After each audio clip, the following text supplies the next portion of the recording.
Can you open myself, son? I need just to sit down. Peter, come in. We never saw the moon. 13 years, never saw the sky. But I want to say every time they said good night and they locked here, then we escape.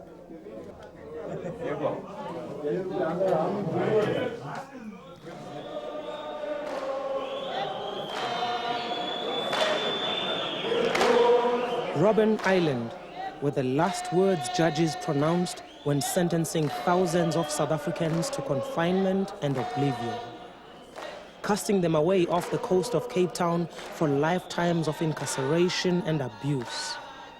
The prisoners called themselves freedom fighters, but the state said they were terrorists, condemned to silence in a dungeon considered to be among the worst prisons in the world. I was sentenced to death twice. I was in solitary confinement in the whole of 1977. I was arrested in 1987 and sentenced to 10 years. And I was on crashes when I arrived on this island.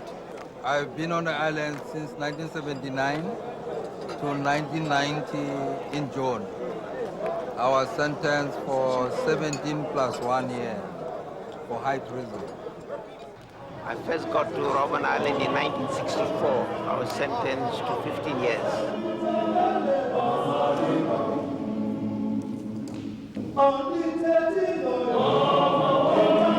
In February 1995, 1,250 former political prisoners led by Nelson Mandela, who spent 20 years on Robben Island, returned for a reunion and conference. The prisoners of apartheid were back, this time to heal their land and themselves.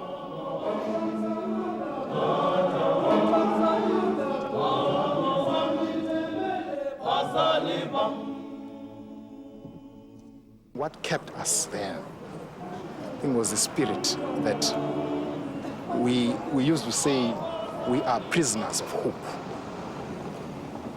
Whatever happens to us now, but ultimately we'll get our freedom.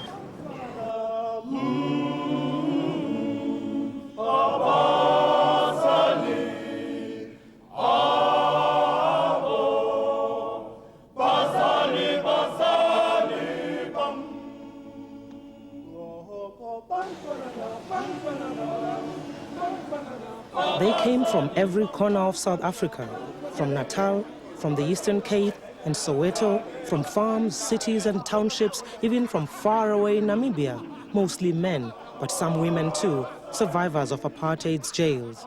They came to confront their past and plan their future. My name is Gcina Mhlophe. I'm a writer, storyteller. I work with an organization called Zanendaba, based in Johannesburg. I'm also I've been working with an organization called Peace Visions, the organization that has prepared and organized the get-together, the reunion on Robben Island. The reunion bringing together all those comrades who have known each other, who have grown together in Robben Island, was a very special event. People had so many memories. This is a model of Robben Island. Yes.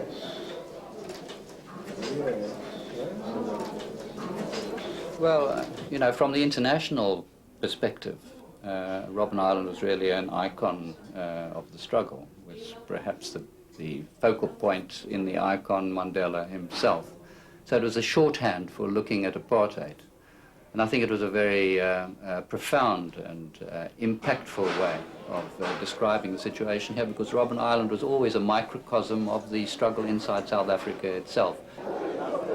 The Robben Island experience it's one of those experiences that just will not go away from one. I think, in fact, whenever I look back on my life and I look for those great moments that I've experienced, outside of the June 6, 1976, Robben Island still remains, I would say, a pivotal point in my own development as a human being.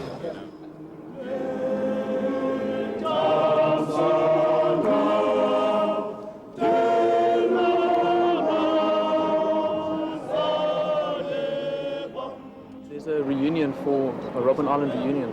Right, all these tents have been pitched now to house the guys while they're in Cape Town, and then they're going to be transferred from here to Robben Island for the memorial ceremony. We're expecting about 600, plus minus 600 people from these tents.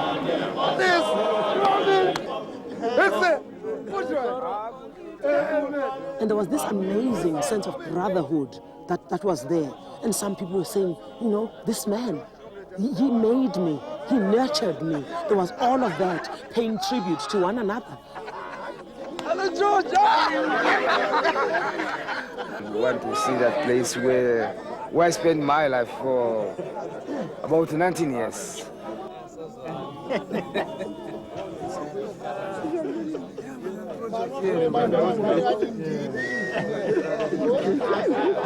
We're staying in the same cell. Yes. Yeah, it was my cellmate, both him and the old man. So it's a good reunion kind of a situation. They were just kids to us. Yeah, in reality,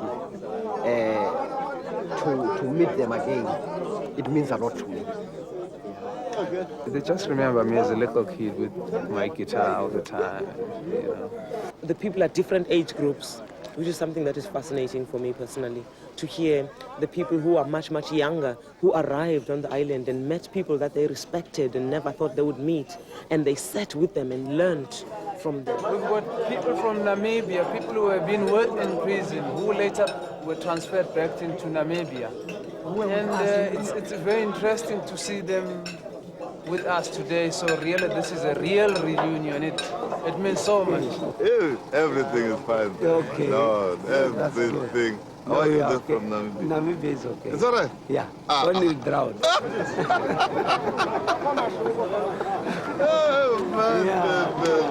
Once you've made friends in the island, you know that it is the friendship, the type of friendship that is very rich. That is quality friendship. I've seen quite a number of comrades who left the island crying tears because they were leaving their colleagues, they were leaving their friends, they were leaving their fathers, whom they met for the first time in the island. Some of whom were doing 20 years, 18 years, and even life imprisonment. So most of us, when we left the island, actually broke down, because the bond that we had established became so strong, and it was definitely a bond of comradeship. I remember the hunger strikes which were waged in the island, where people stayed without food for a number of days, a number of weeks. And I remember periods when people could not even get letters from their loved ones, from their relatives, from their friends, and from their families. And I remember prisoners whose wives died, whose children died while they were still in the island, and they couldn't even get permission to go and bury them. I remember families which were torn apart by the fact that the husband was held in the island, and the mother and the children did not have a place to stay. It's true that the island has very sad memories for us, but at the same time, the fact that the leadership was able to turn it into a learning institution. When I first got to Robben Island in 1963, we were told in no uncertain terms that you'll never leave the island alive. This is where you're going to stay, you're going to die here. And of course, they went out of the way to make life miserable. We were assaulted every day. There was beating up, people were tortured, and life was miserable. In fact, one of my comrades said one morning, he said to me, you know, Indres, at 5 o'clock when I'm locked up in my cell, my heart is at rest. But at 8 o'clock in the evening, when the bell rings for me to go and sleep, my heart starts pouncing. I then start thinking, what is in store for me for tomorrow? Will I make tomorrow? And this was a question of whether you'd survive another day.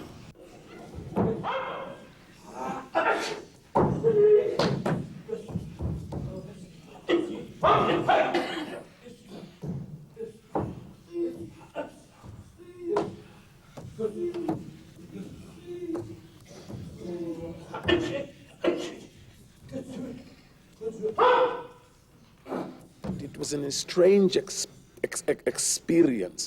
in the whole process of making the island. It was the lives of these men, not the politics, not why they were there. It was how they went through a particular day and they survived and what kept them alive. I mean, we knew of stories of what happens on Robben Island. We had to find a special place, a place which nobody wanted to talk about. There was a conspiracy of silence about that place. It was taboo, almost criminal to talk about it, and we ventured out to talk about the island. We said, these two men are serving time on Robben Island. President, the aims of communism, member of a banned organization, attending illegal meetings, distributing pamphlets, receiving a letter. 5 years ago, on this day, Nelson Mandela was released after a 27-year ordeal. Today, his soldiers and fellow prisoners are welcomed aboard a ship of the South African Navy to make a trip they've made before. We're on the SS Uteniqua, which I only discovered this morning was bought from the Russians. And the name has been changed. We are on the ship now, and soon to depart for Robben Island. Previously we went on these little ferries, but this is the first time that Robben Island will see a vessel of this size. The darkest hour of my life was when I was getting on the boat to Robben Island, handcuffed, hands and in chains on my feet. That was the darkest hour. In fact, I had a picture of slaves during the time of slavery.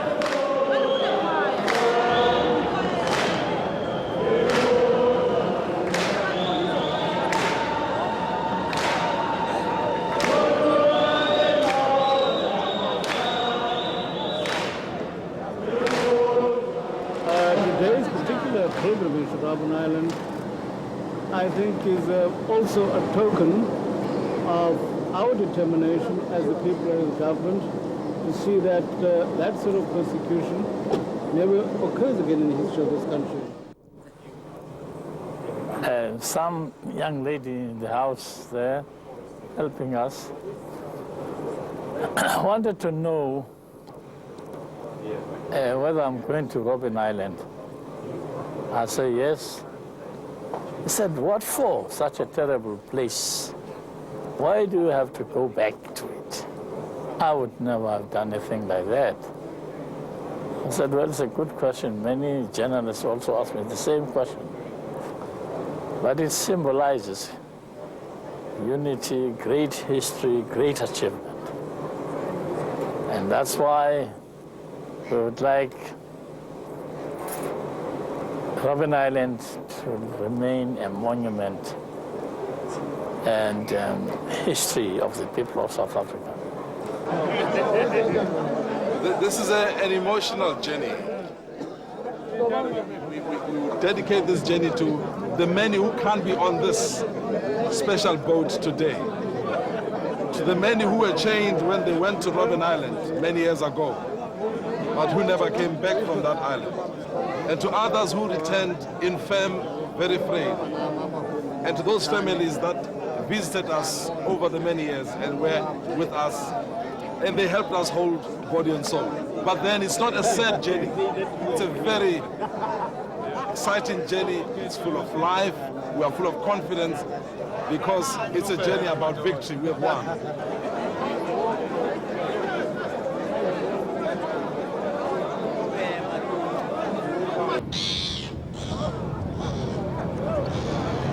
Yes, on a warship from Russia. But they say it was an icebreaker. An icebreaker, it's from Russia, it was built in Russia, this ship. The warship becomes a peace ship. That's what we want to turn. We want to change the guns to mold new things. Yes, we're going to think peace and think building and think embracing different cultures. That's how we should think.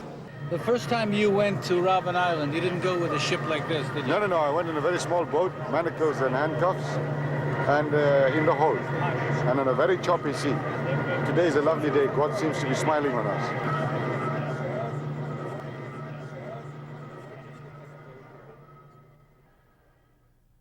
leadership position that South Africa is taking today in terms of world politics? This is a marvelous opportunity just for everybody to begin thinking about the past. And I think all that we've provided really is a vehicle for people to reflect. And that reflection has to do a lot with a nation's memory and conscience.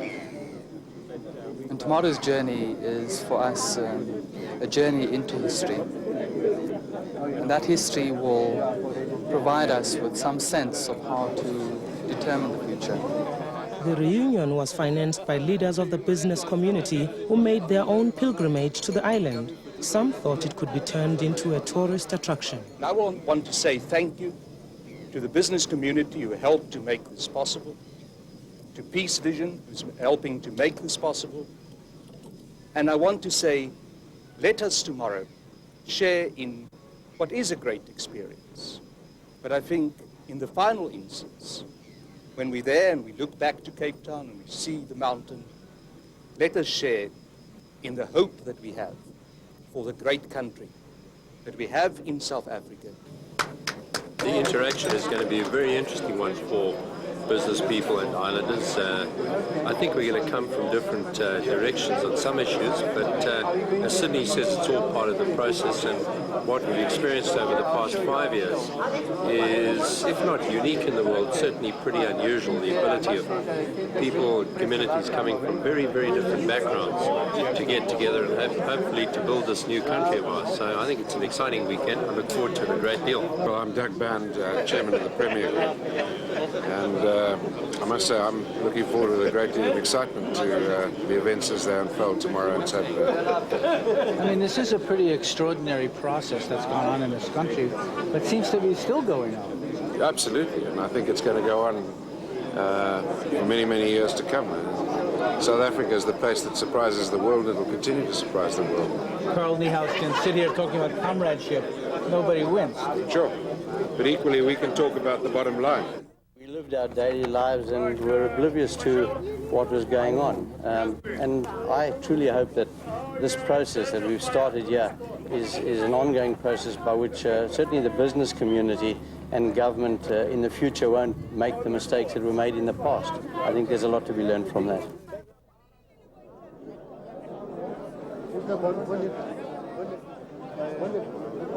Well, my name is Mac Maharaj, Minister of Transport in the Government of National Unity. So, but I was told that when you were on Robben Island, you were the Minister of Magic. In the sense that you helped things disappear off the island. It was my misfortune that I was put in the Communications Committee of the ANC, together with Katrada and others. So it was our job to smuggle news into the island, our job to smuggle information out of the island, our task to make the keys of Robben Island, and in the course of that, it was my job also to take out the autobiography of Comrade Mandela. Mac Maharaj also did a substantial portion of that transcription. His main job was to ensure that the documents that were transcribed were secretly hidden, they were removed from Robben Island, and they were removed from the country, of which he did an excellent job. I registered for art and found all the materials to cut files, to cut book covers and remake them. And so the notes of the autobiography were hidden in covers of a file that we made up, of book covers that we split and repatched. And I mixed it up in all my study material that I took out of the prison. They searched it over and over in all the prisons. Didn't get it. I took it out, spent 6 months in London deciphering and recovering the material, typed it out and kept it on a disc subsequently. The Comrade President actually wrote his autobiography in that cell there under very difficult circumstances. And one morning, all of a sudden, we just saw a lot of builders and prisoners come, and they started digging up the garden, and we actually panicked because we knew that Nelson's manuscript were all along that line in cocoa, plastic cocoa tins. We managed to retrieve some, but some were lost, unfortunately. we devised writing the messages on toilet paper, compressing it, sealing it with sellotape, and putting it in the slot of the toilet basin, so that the prisoner from the other side would come in, would deliberately court punishment, such as smoking or defying a warder, would be deprived of 3 meals, so it'd be brought to our side for that punishment, would go into the assigned toilet, sit down on it like he's using it, and run his fingers around the inside of the bowl and recover it. One day, Chief Warder van Schalwyk caught one of our comrades retrieving a message, and he kept searching it. That broke down our communications. The question was how to resume. And what we did was we went and said, look at the psychology of these men. They would never touch a black man's shit. So we packed the groove with shit. He went and put his hand in there, walked out terribly embarrassed, and never went back to check. So we resumed communications. Mr. Chibas, I guess, was telling us that his job was to become a master of writing, micro-writing. It then came to me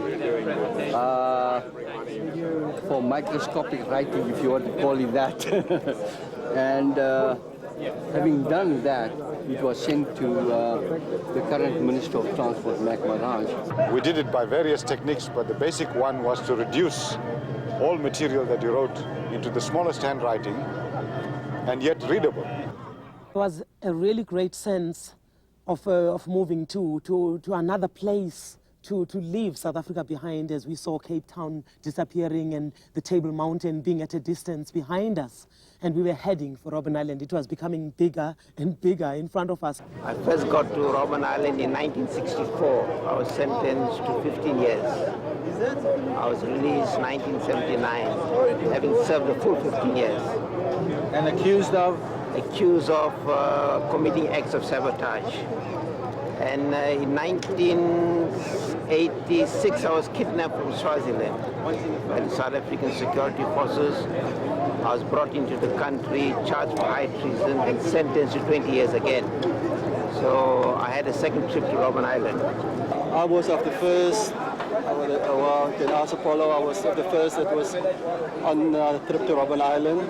But most of my time I spent in Rowland Street in solitary confinement, and I was sent over to Robben Island after that. At that time there was no political jail, it was just merely criminals, and we were scattered among the criminals. It was me, George Peak, Robert Sebukwe. I remember when the judge was convicting me, sentencing me for the second time, he said, I want to give you a sentence so that when you come out of prison, you'll be an old man. Because that 15 years didn't do you any good. Immediately you came out of prison, you went back to the ANC. I don't know what he expected. But it was our conviction. We also actually turned the island into some type of school for revolution. It felt like I'm witnessing something so special, something so evocative of deep emotions that you're just only privileged to see. I mean, to be next to those guys rather than to hear about it, a little bit of it reported on the news. It was very special for me. With this, bringing all these atrocities, what the people have done against us, I think it's time that the atrocities which were held on what were actually against them on Robben Island, how they treated us that time. Because I've experienced something there of a carry-on which they did with our people in front of me, and it's upsetting. Yeah. This reunion, I think, is a reflection not only for those who sacrificed for the struggle of the liberation of our people, but also in a very good sense today that it's a beginning of a healing process for some of us, and also in view of the Truth Commission. So South Africa must in fact remember those who have fallen into the struggle. It must also remember those who were incarcerated on the dungeons of the apartheid prisons, so that the future generations should understand the type of democracy that we are building. I'm not so angry because history has taught me that if one is in power, especially those who don't know democracy, they can rule with an iron fist. So when time comes for us to take over, then we have not to revenge. You see? We must just show the way. The great thing about today was almost a settling of a meeting of a huge number of old ghosts, because Robben Island has always been symbolic, and it was particularly symbolic for us in Pretoria as political prisoners. It's marvelous coming back today, or coming here for the first time today, to lay the ghosts, to meet the ghosts, and actually move forward into the new society. It's great. And I have to tell you that under apartheid, whites live better, and that goes for jails too. The moment is so magical in that it's going to decide the future of Robben Island, which is where the liberation movement actually found its teeth. It reminds us of the time wasted by South Africa, denying people who matter to participate in building this country, because virtually every politician here who matters has been a prisoner. It's like we're having a government of jail beds. Hey, come here. Jolly. George and I talk about you all the time. George Nike, you know George Nike, Uncle George? Yeah, I know. Yes, he's always remembering you. Yeah, man.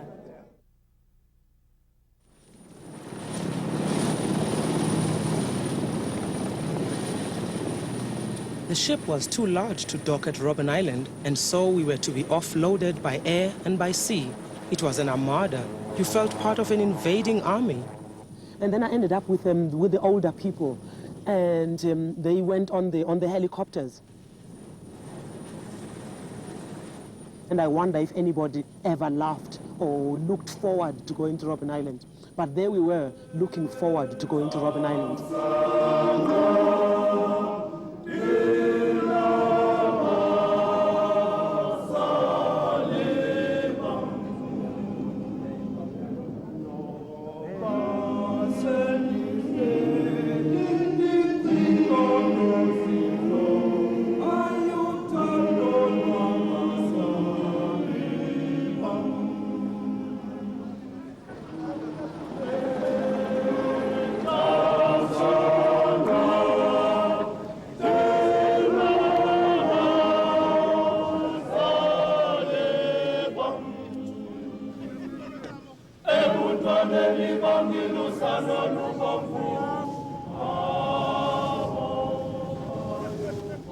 That was notorious prison, that one. Woo! That one. Notorious prison. That one. We believe that this is going to have that remedial effect. If it does not have, then there shall be no purpose why we came here.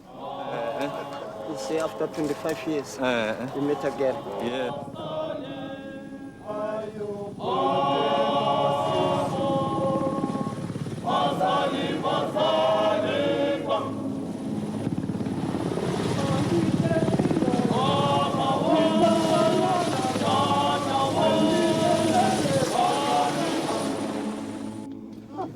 I don't know whether I should say welcome or not, but... How are you? Oh, hello, God. How are you? Fine. Yes?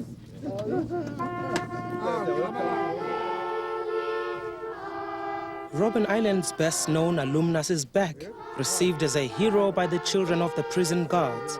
They are still mostly Afrikaners, singing a national anthem in an African language.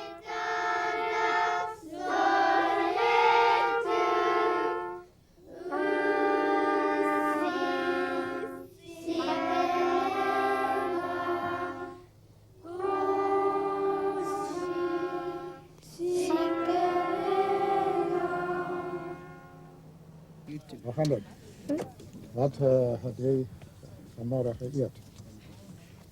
Pap. Pap, hè? Oh, goed. Gisteren eten, waarom is Kostak? You will remember that there was a time they issued a warrant of arrest. This now tends to be a warrant of freedom, the freedom you stand for and represent. Well, thank you very much, Sipo. That's the original document. Oh, That's the other side of it. Mm.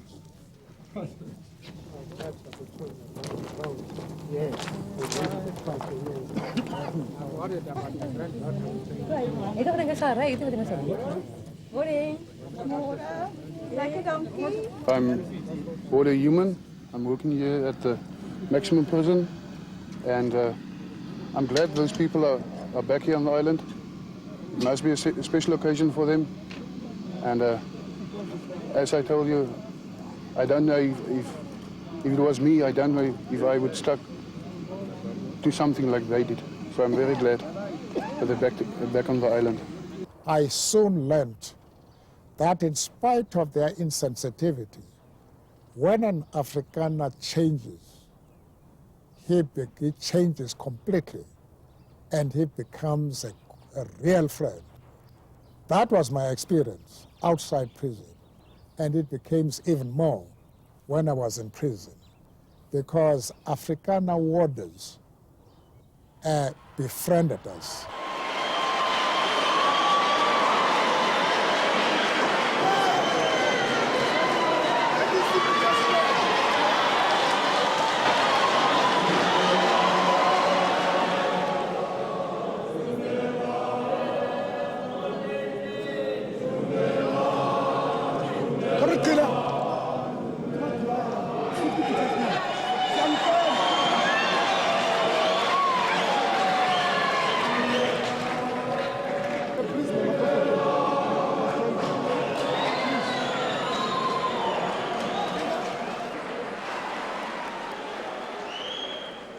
It was essential for us to have this reunion to reflect on our many years of imprisonment and the common solidarity we forged. It was essential to recall the years of bitter struggles waged against the harsh and dehumanizing conditions on Robben Island, Kroonstad, and many other prisons across the land.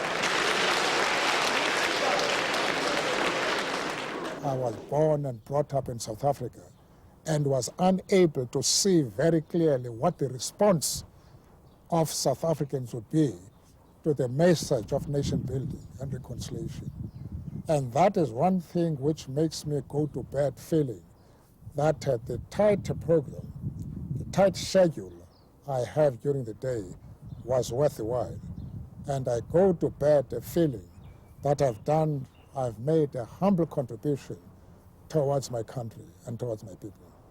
Never, never again shall South Africa imprison its citizens simply because they disagree with the government of the day.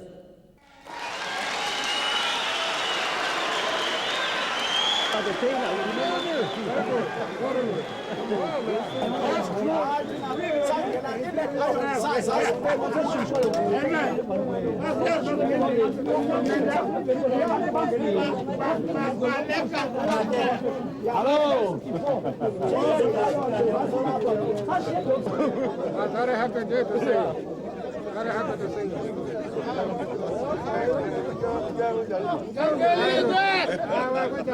That's a B section. This is B section where Mandela, the leadership revolutionary naturalists, work at. I think Mandela's one is the fourth one from the corner. Msoleli's one is the sixth one from this side. That one there, that was my cell there. My president's cell, I've seen it. I cannot get in it full, but I've seen it. I'm so happy. He's my president. Has it changed much, Mr. President? Has it changed much? Well, no, the size is still the same. And of course, the locals are still the same. As when you use them during my time.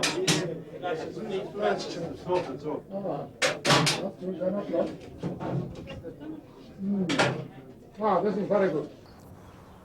Well, human beings, have got the ability to adjust to anything. The cell was small, but we appreciated that privacy that we enjoy in comparison to our colleagues who were far more than ourselves, because in my section, the numbers fluctuated between 20 and 30. And at least we had privacy. You could be in your cell the whole night. You are able to sit down and think, and you could stand away from yourself and look at your performance before you went to jail. Jail walls can never prevent you identifying yourself with the struggle outside prison. And even though we were behind bars, all of us and the leaders of the ANC outside were actually heroes. I never dreamt that one day I would be here and actually be able to stand around the bars and sit with the camera, sit in his cell and actually lie down here, lie down where he used to lie down and actually lie down where he used to lie down. Oh, yeah. Oh man, this is something very, very special. You know, it's great, man. I'll never forget this moment. It's one of the best moments of my life. This gentleman is wearing spectacles because we are exposed to this kind of harsh environment. Yeah. Look at this. One can't move about here with a naked eye. So it becomes imperative that one has to get glasses.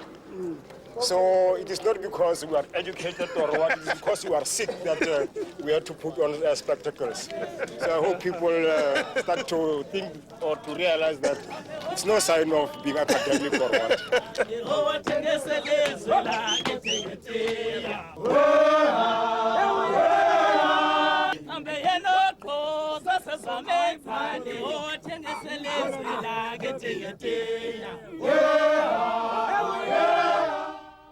Would you do it again?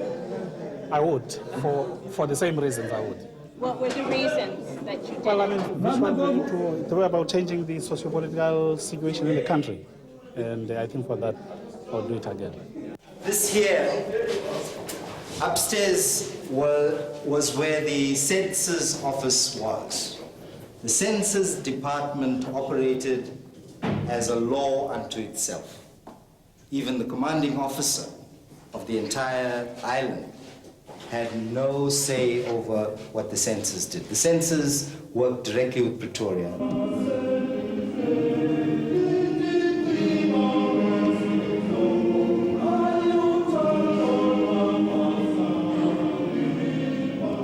For many of the men, Robben Island was not just a place to do time, it was a place to use time to build a movement and to forge friendships. It became a school for struggle, the People's University. It is absolutely a university. It has been a very unique university that nobody could have consciously built. One of the principal tasks that we're doing on Robben Island was to teach ourselves about the politics of our country, the history of our liberation organization, but above all, about life itself. There's a lot that we learned about human beings, how we can relate. Tell me how you related. Others came on Robben Island unable to read and write, so those who were educated will help others. We used to write books. When somebody may be studying, he's got a political material in it, then we copy it in notebooks in the evenings. We write it foolscape, the foolscape notebook we used to copy. We would write 2 lines. We copy the whole book within 2 nights. And from there we send to other section, then it's copied, then we can discuss any topic which is arising from there. So that's how we used to survive. All that we did was to tell them the story of liberation, especially from 1912. And also from 1955, when we published the Freedom Charter and its principles. We explained this to them and also suggested that it is easy to resist, but what is very difficult is now to be proactive and to try and help to solve the problems of South Africa. It's changed me as a person, but for the better. God forbid it didn't change me for the worse. I wonder what I would have done if this cell had done opposite. But I want to say every time they said good night and they locked here, then we escape. We would go to the Soviet Union, we would go to the United States, we would go and read poetry outside, we would visit theaters, we would be with our people because you can't lock the mind. The body was locked here, but the mind had escaped every one of the 5,000 and more days that we spent here. In the morning they would open at about 8 morning, and they used to think that we were here. How wrong they were. How wrong. It looks much smaller than it used to be, because I suppose when you've been in it for, I spent 5 years here, you get used to the space and you believe it's, there's nothing wrong with it after some time. But now that I look at it through this window, I realize how small it was. I had a bed here and a toilet bucket and a bookshelf. I did a degree here. I think human beings are like soil. And that's the experience of Robben Island. If it depends on what substance an individual is made. If you made a structure out of wet sand, when you burn it, it would crumble and fall apart. If you made a structure out of clay, dry it up, and then, of course, burn it, it would become stone hard. And I thought, going through that experience of jail was like taking those human beings who were there through fire.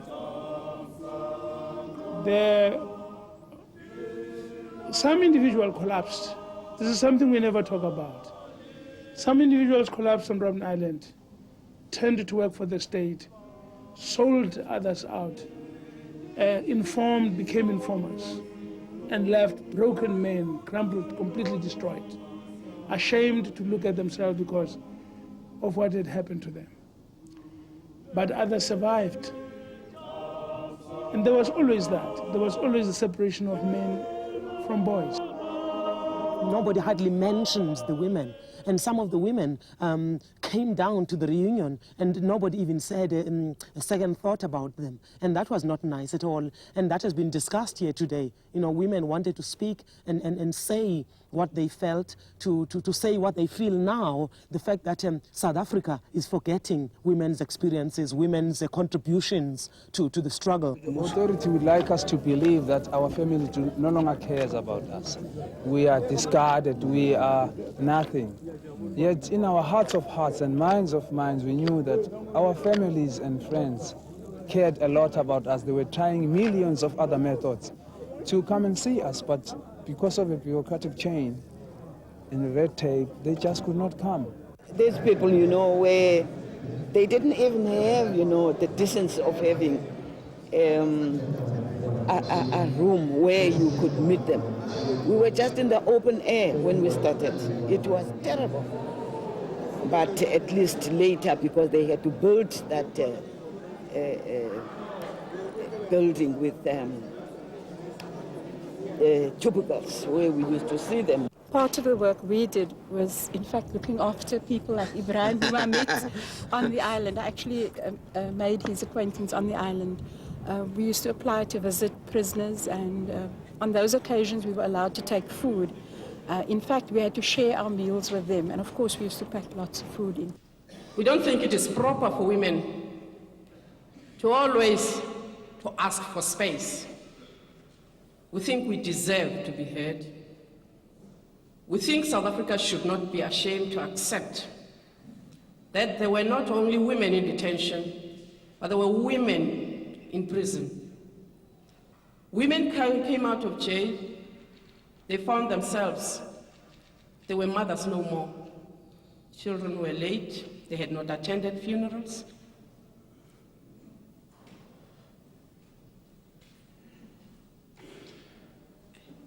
And as much as it is a right of all citizens of South Africa to fight to right South Africa,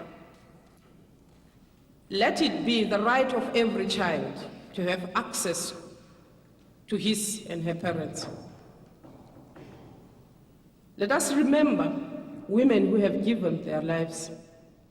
I don't like bullies. I hate people who've got authority, abusing that authority. And I mean, my position in Parliament was very useful in that I could use the parliamentary system to have access to ministers, to use the press gallery, which was enormously important in my life, to expose the worst features of the apartheid regime and of the prisons of the time. You mightn't have been in the same place or even in the same section in prison, but you've just been through that experience. There's a familiarity, a recognition, an understanding of what we've been through together. In a sense, it's an old boys and girls club. You know, it's a bunch of delinquents who all get together.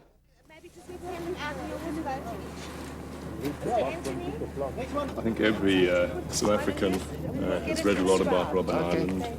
It has a long history extending over some centuries, but of course the relevant portion relates to the time from 1964. And it was a very moving experience to see the enormous degree of emotion on the part of the people who had spent, unfortunately, so much of their time here. The business leaders visited the island too, but separately. Like the former prisoners, they shared feelings about the past and the future. I was never a political prisoner, but I was a...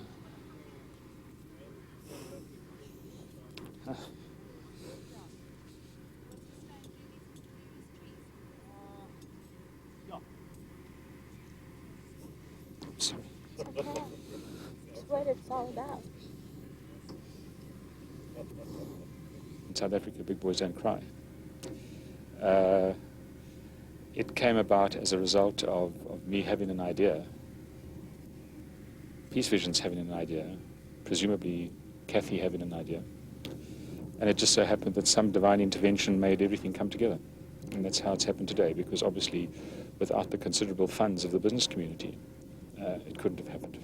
I think that none of us, and I include myself, were ever aware of the conditions that people suffered in prison. I mean, for me personally, when my first visit to Robben Island, I was on a ferry with a guy, and he told me he got there when he was 15.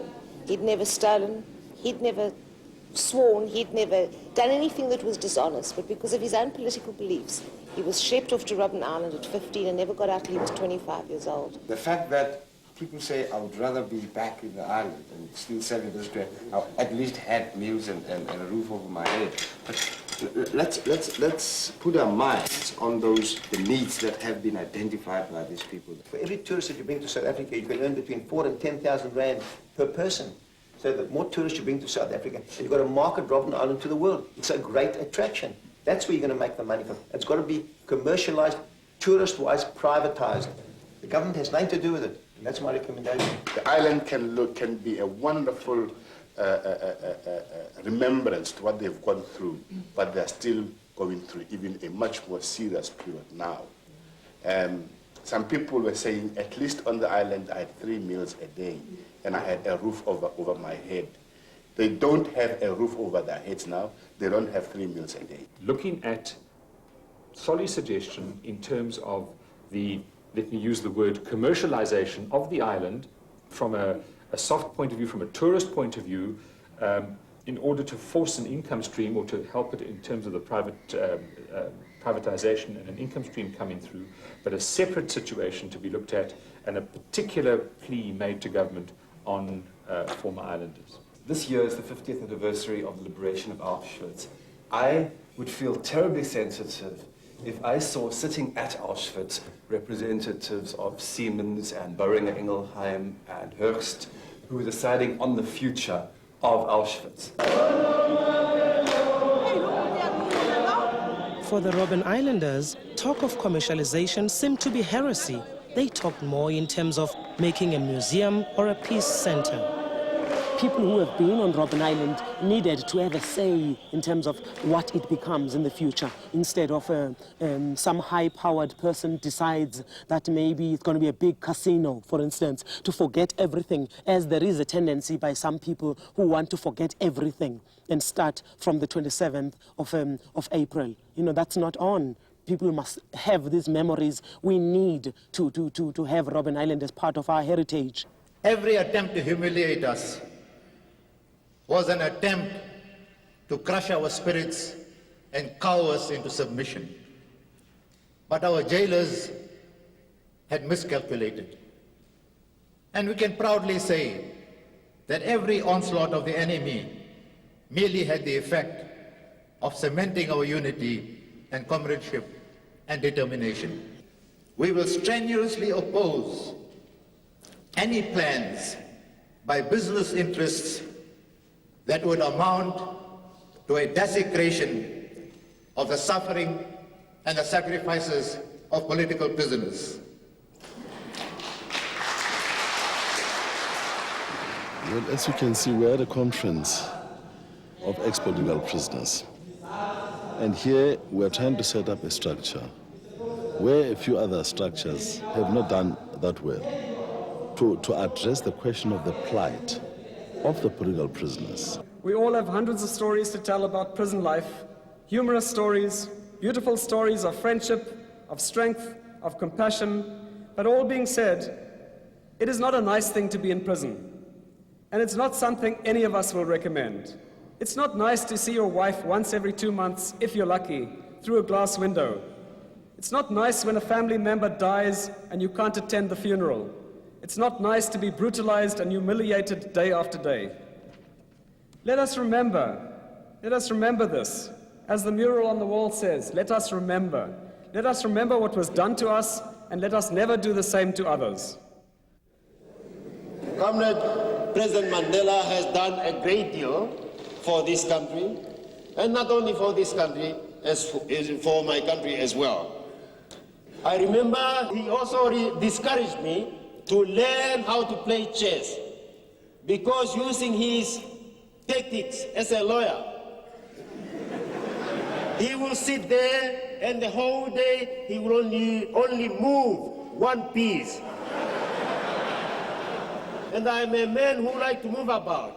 Sitting there the whole day doing nothing, it was boring. And then I said, no, I don't want to learn how to play chess again. President Mandela has set up a commission to recommend a plan for the island's future. His Justice Minister, Dala Omar, stresses the importance of fostering a human rights culture. The central issue is how to build democracy in our country, how to build a human rights culture, how to make sure that the kind of human rights violations which occurred in the past do not occur again. You see that cave there? You dug this thing yourselves. That cave was there, but we used it as a toilet. There were 2 buckets there. So that was our toilet. We dug this. I mean, this lime was somewhere here with this tensor.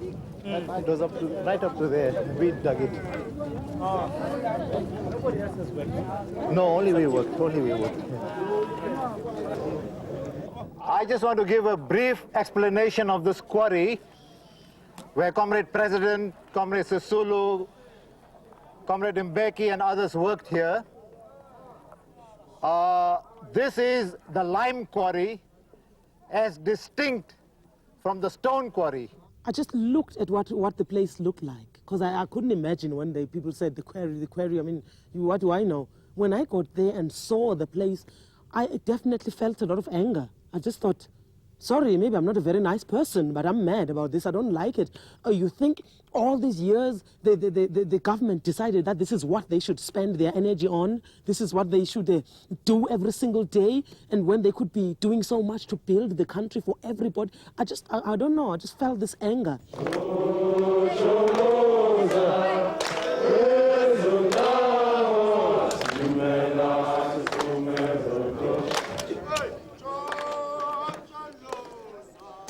Songs that you've heard them singing just now, and the crowd singing, were the songs that were sung while the comrades were wielding picks and shovels. The president is going to come to this little rock here and make a mark with a hammer and chisel. This will be the basis of a collection which will ultimately be, I suppose, in a museum or so. After the president has done that, when he'll move away and former prisoners are asked to make their marks on any of these stones here. The president was wearing dark glasses as he walked through the dust. It was this lime rock dust that dried his tear ducts. It was this quarry that harmed his sight.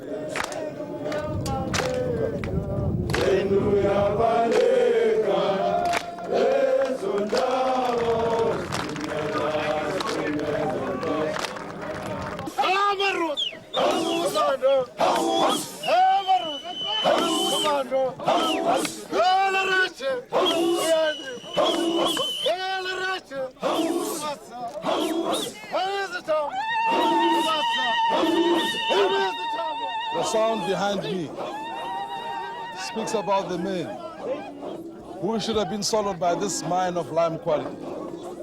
But instead their spirit was able to grow from this soil and rose like the phoenix far above. This is resistance, and it's also victory. Every time we spare a thought for Robben Island, we should never do such a thing again. We should say to one another, democracy must rule in South Africa. We should say to one another, we should be people who are holding up the light for human rights. Please, human rights. You should really care about those things.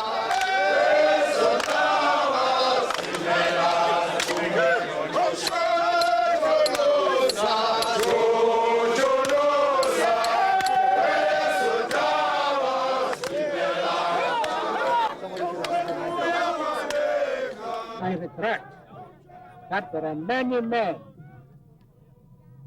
who brought about to this day, but who do not live to see the new South Africa arrive. All that we can do in order to honor them is to ensure that the new battle that we're fighting of ensuring a better life to all our people, that battle is fought and won.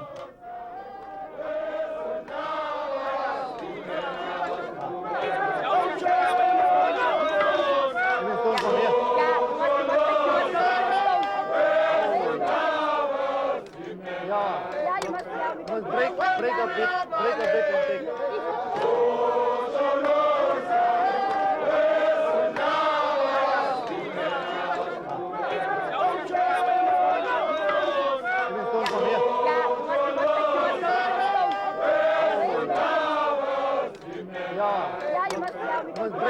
a bit and take it.